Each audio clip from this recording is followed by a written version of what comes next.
Ассаляму алейкум баршаңызға, сіздермен бірге Ахнет. Бүгін сіздермен осындай кептірілген жемістен компот жасайтын боламыз. Менімен бірге болыңыздар. Жасап көруге кеңес беремін. Қатты күн ыстық күндері салқындатып ішсеңіздер өте дәмді және де пайдалы.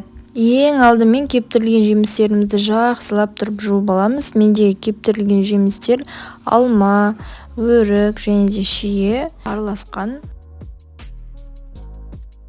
Жақсылап тұрып жуып алдық. Кептірілген жемістерімізді ыдысымызға салып аламыз. Жарты бөлігі ғана бұл. Екінші жарты бөлігін су құйып болғаннан соң құятын боламыз.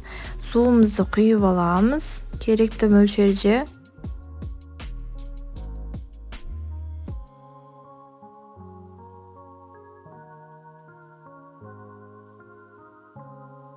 Суымызды құйып алдық. Енді отымыздың астын қатты мөлшерде қоятын боламыз. Одан соң жаңағы кептірілген жемісіміздің жарты бөлігін саламыз. Отымыздың астын қатты қойып, бетін жауып қоятын боламыз қайнағанша. Қайнағаннан соң қантымызды саламыз.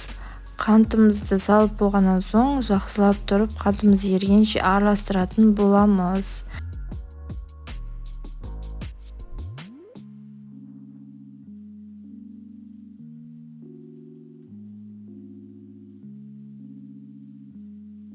Қантымызды араластырып болғаннан соң орташа отқа қойып, бетін жауып 20-30 минутқа қайнататын боламыз. Мінекей біздің компотымыз дайын болды. Енді салқындатып аламыз біраз уақытқа. Одан соң осылай ыдысымызға құйып алатын боламыз. Және де компотымызды салқындатып ішетін болсаңыздар өте дәмді. Жасап көруге кеңес беремін. Өте дәмді болып шығады және де пайдалы, табиғи. Көп затты да қажет етпейді, шығынсыз жасалатын сусынның бір түрі.